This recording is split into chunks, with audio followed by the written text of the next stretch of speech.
একটা সময় ছিল যখন সে ছিল 8-10টা সাধারণ ছেলের মতো, কিন্তু কয়েক বছর পর সে উঠলো এমন এক মানুষ যাকে মৃত্যুর মুখেও হাসতে দেখা যায়, যার জীবন মানে জঙ্গলি প্রকৃতি, হিংস্র পশু আর ভয়ানক পরিস্থিতির সঙ্গে লড়াই। হ্যাঁ, আমি বলছি বিয়ার গ্রিলসের কথা। আজকে আমরা জানবো এক বয়হীন যোদ্ধার জীবন গল্প, যা সিনেমাকেও হার বানাবে। গল্পটি শুরু হওয়ার আগে চ্যানেলটি অবশ্যই সাবস্ক্রাইব করবেন। বিয়ার গ্রিলসের জন্ম 1974 সালে 7 জুন ইংল্যান্ডে। তার পুরো নাম এডওয়ার্ড মাইকেল বিয়ার গ্রিলস। ছোটবেলা থেকেই তার ভিতর ছিল দুঃসাহসের বীজ। তার বাবা ছিলেন একজন রাজনীতিবিদ আর নেভি সার্ভিসের সদস্য। বাবার কাছ থেকে শিখেছেন পাহাড়ে চড়া, সাঁতার কাটা আর একদম ছোট বয়স থেকে নেভি স্টাইলের টেনিস। স্কুল জীবনে সে মার্শাল আর্টের ছিল চ্যাম্পিয়ন। তখন থেকেই মাথায় ছিল একটা স্বপ্ন, একদিন এমন কিছু করব যা কেউ ভাবেও না। কিন্তু আপনি জানলে অবাক হবেন যে বিয়ার গ্রিলসের উচ্চতাকেও ভয় হতো। আর এটা কোনো স্বাভাবিক ভয় ছিল না, এটা বিরল রোগের মতো যা মানুষকে উচ্চতাকে ভয় পাওয়ায়। কিন্তু মজার বিষয় হলো, এই ভয়কে দূর করার জন্য 1966 সালে সে হেলিকপ্টার থেকে লাফ দেয়, কিন্তু দুর্ভাগ্যবশত তার প্যারাশুটটি খুলে না। উচ্চতা ছিল 16,000 ফুট। সে অনেক চেষ্টা করে তার প্যারাশুটটি খোলার জন্য, কিন্তু কোনোভাবে তার প্যারাশুটটি খুলতে পারে না। অবশেষে সে পাথরের সাথে ধাক্কা খেয়ে গাছের উপরে পড়ে যায়, কিন্তু তারপরও তিনি জ্ঞান হারান না। কিন্তু তিনি মনে করতেন তাকে বাঁচানোর জন্য তার সঙ্গীরা অবশ্যই এগিয়ে আসবে। আর সে এত উপর থেকে পড়ার কারণে অনেক ব্যথা হচ্ছিল, আর এটা কোনো স্বাভাবিক ব্যথা নয়। সে নিজে বলেছিল এই ব্যথার থেকে আমার মৃত্যু হলে অনেক ভালো হতো। এরপর অনেকক্ষণ পরে তার সঙ্গীরা তাকে হসপিটালে নিয়ে যায়।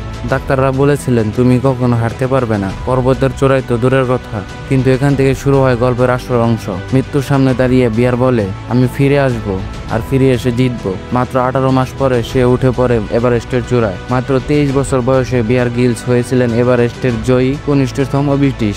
2016 সালে ডিসকভারি চ্যানেলে শুরু হয় এক নতুন শো, ম্যান ভার্সেস উইল্ড। আর বিয়ার গ্রিলস হয়ে উঠলেন বনের রাজা। জঙ্গলের মাঝে একা, না আছে খাবার, না আছে পানি, কখনো সাপ খাচ্ছেন, কখনো নিজের খাচ্ছেন বেঁচে থাকার জন্য। এই শো মানুষকে শেখালো যদি ইচ্ছা থাকে মানুষ পাহাড় ভেঙে ফেলতে পারে। তার দুঃসাহস, তার অ্যাডভেঞ্চার আর সেই ভয়ের হাসি থেকেই সবাই বলে এটাই সত্যিকারের হিরো। জীবনের এই ঝুঁকিপূর্ণ যাত্রার মাঝেও বিয়ার একজন ভালো বাবা ও স্বামী। তার স্ত্রী সারা আর 3 সন্তানকে সে নিজের প্রাণের থেকেও বেশি ভালোবাসে। তারা থাকে একটা শান্ত পাহাড়ি এলাকায়। তার সন্তানদেরও সে শিখিয়েছে জীবনে হার মানা চলবে না।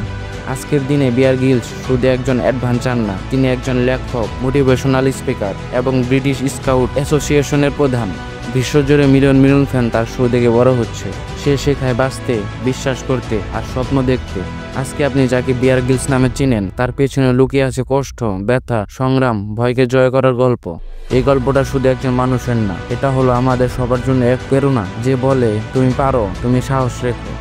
ভিডিওটি ভালো লাগলে একটা লাইক দিন, কমেন্টে লিখে যান বিয়ার গ্রিলসের কোন অ্যাডভেঞ্চার আপনাকে সবচেয়ে বেশি অনুপ্রাণিত করে। আর হ্যাঁ, এমন আরো গল্প পেতে সাবস্ক্রাইব করতে কিন্তু ভুলবেন না। দেখা হবে আগামী কোনো এক এপিসোডে। সে পর্যন্ত ভালো থাকুন। আল্লাহ হাফেজ।